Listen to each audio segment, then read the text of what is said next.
Olá, tudo bem? Estamos iniciando mais um Juridicast, o seu bate-papo jurídico, comigo, Valnete Costa. Podcast é uma forma de aproximação de conteúdo jurídico com você.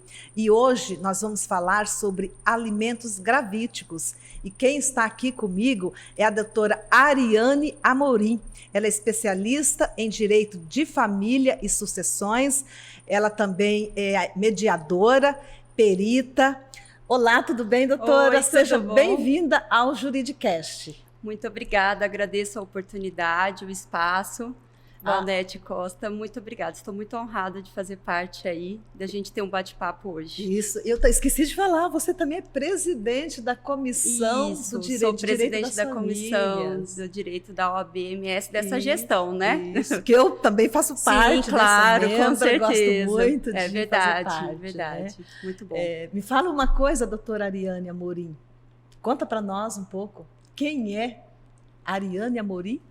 Bom, Ariane Amorim sou eu. Eu me considero, né, sou filha, né, já que a gente está abarcando o ramo do direito de família, sou filha, neta, tenho uma gatinha, mãe de uma gatinha, mãe de 4 patas, que é a Charlotita. Vim de uma origem rural, não vim de uma origem jurídica e me apaixonei pelo direito. Então, graças a Deus, aí, com bastante trabalho, eu estou conseguindo caminhar e abrir o meu espaço. Já que você disse que você se apaixonou pelo direito, nos conta, por que a escolha do ramo direito das famílias e sucessões? Então, é muito engraçado o que aconteceu, né? Eu fiz direito porque realmente era uma necessidade da minha família, porque todos eram ruralistas, né, pecuaristas, e não tinha advogado na família. Então, aí minha mãe falou, nossa, tem que ter um advogado na família. E eu entrei no curso do direito, né, mas eu sempre gostei de exatas. Entrei no curso do direito e acabei me apaixonando por isso aí. E eu, na época que eu fiz o curso do direito, eu passei pelas notas no Ministério Público. E, coincidentemente, eu caí na vara de família e sucessões com o promotor Dr. Silas Neyton. E aí eu comecei a atuar nessa área e consegui ver uma empatia em relação a isso, até por uma questão pessoal minha, de um período em que eu tive um abandono afetivo. Então, assim, a minha dor se transformou em amor. Entendi. É muito bom, né? Então você já atuou, então já... Desde essa época. Olha, e eu sou ao contrário, detesto exato. Minha primeira formação é administração. Olha. Mas assim, aí eu sempre tive dificuldades com a exata. Não tem problema nenhum de falar isso. E direito foi assim, entrou na minha vida assim, por acaso.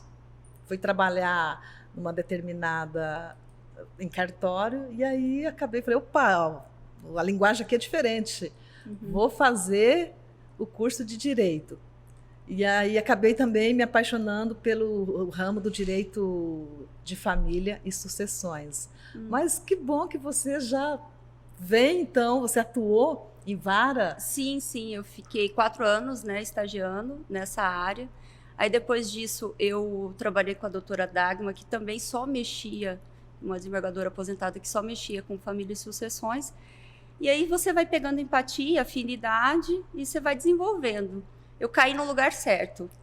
Olha que delícia, né? Que eu falo que foi obra de Deus, né? Mas o direito é apaixonante, né? E aí o direito de família é ainda mais. Sim, muito apaixonante. Porque trata de relações muito peculiares, né? Em que a gente tem que ter um olhar sensível e humanizado. Isso, eu gosto muito dessa palavra humanizado. Humanizado, de uma advocacia certeza. Humanizada, né? Sim, a gente tem que pensar no contexto, né? No conjunto, e não somente no direito privado, individual, né? Porque a gente está lidando com relações familiares, que são relações perpétuas, né?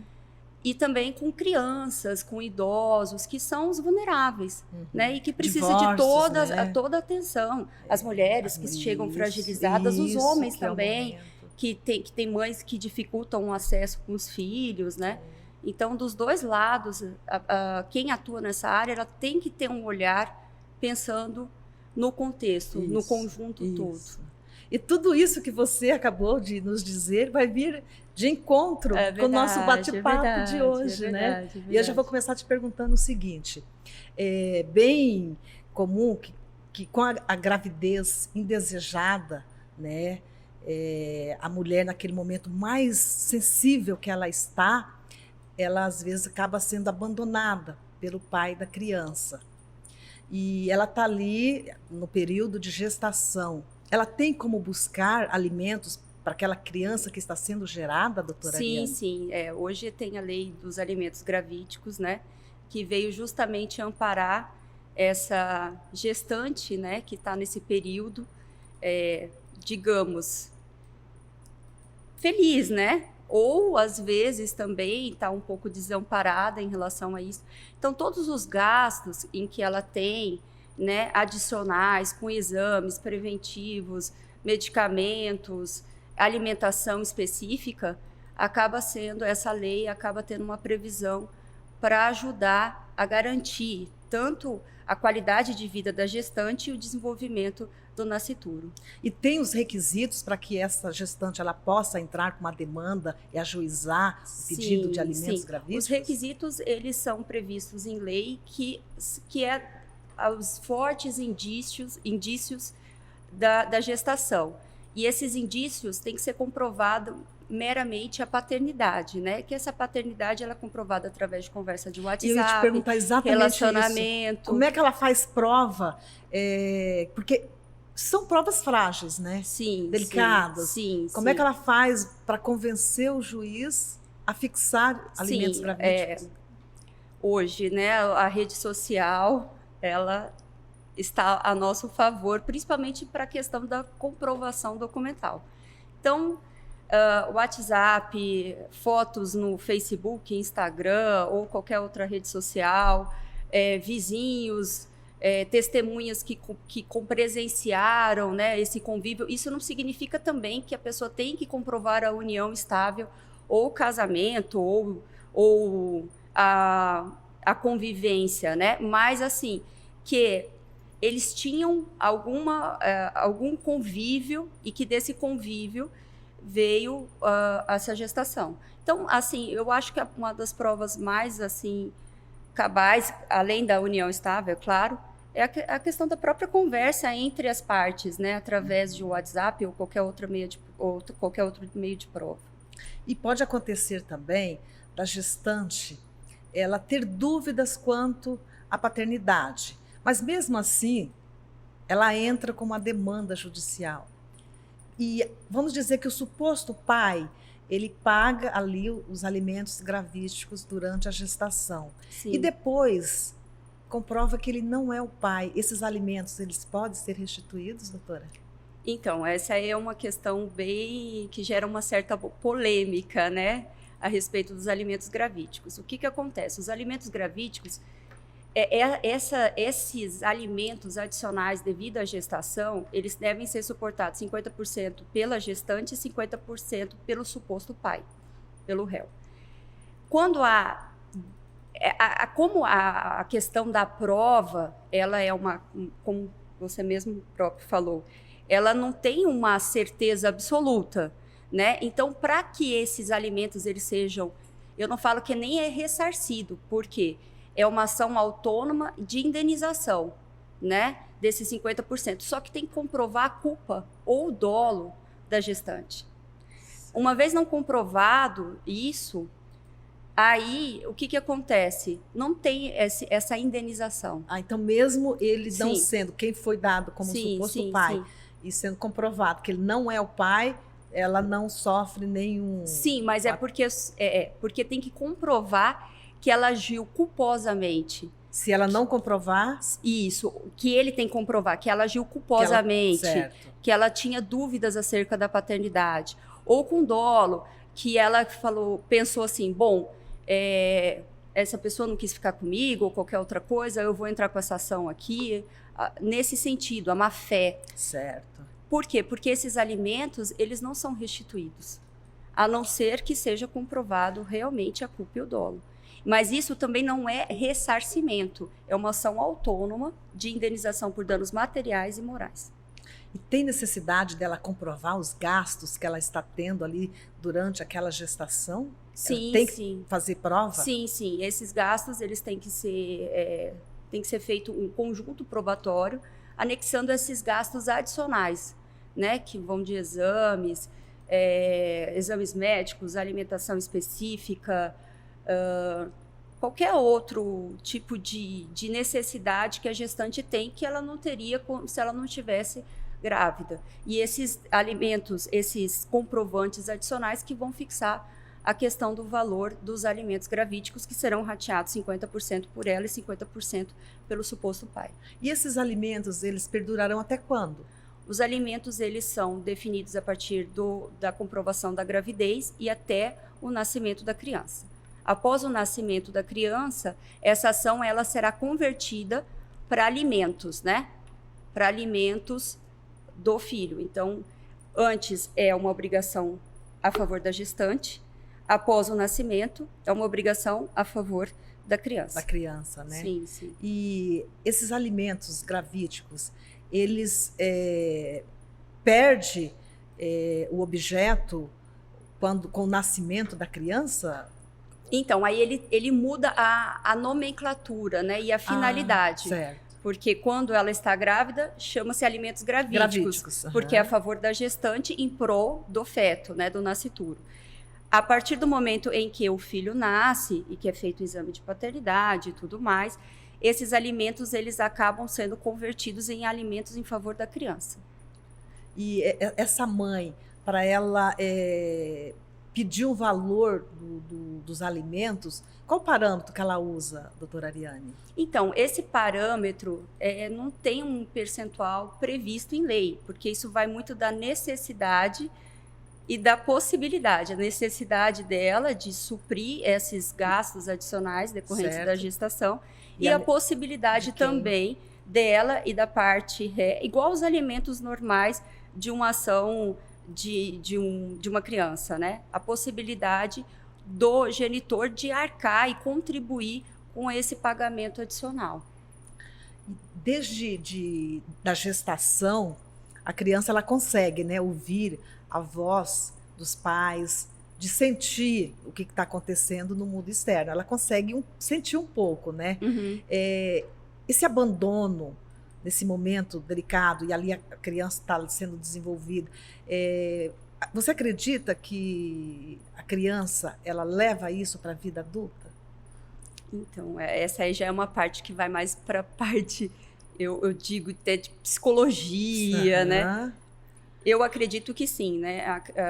Bem profunda essa pergunta. É muito profunda essa pergunta. Mas é boa a pergunta. Muito boa. É verdade. Muito boa, porque o feto, né? Essa criança que está se desenvolvendo dentro da barriga da mãe, ela tem todas as percepções, né?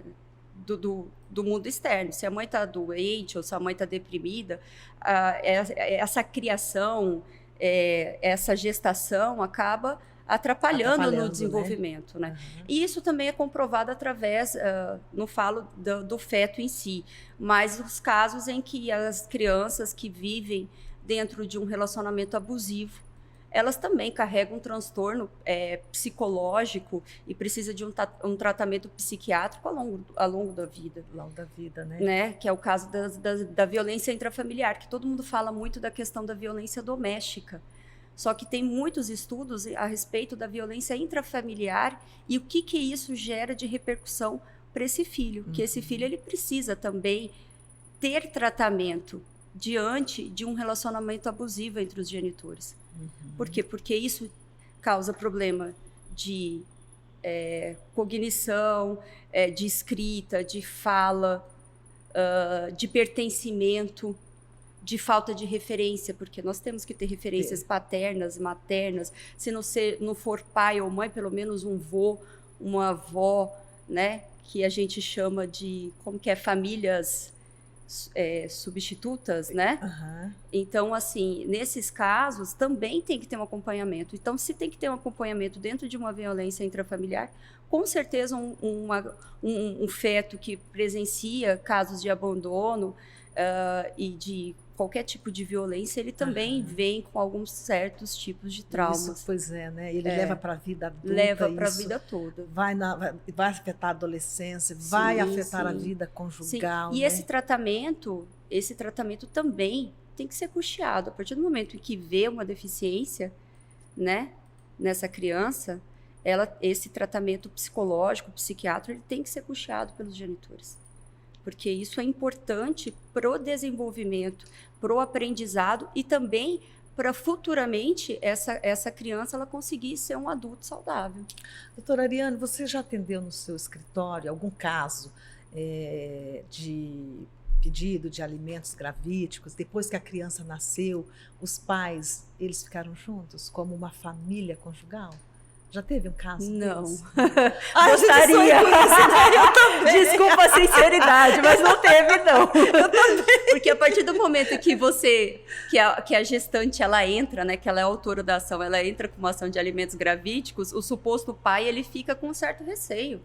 Né? Como assim está me acionando judicialmente? Mas às vezes acontece da criança nascer ali, vamos dizer que nasceu a cara do pai.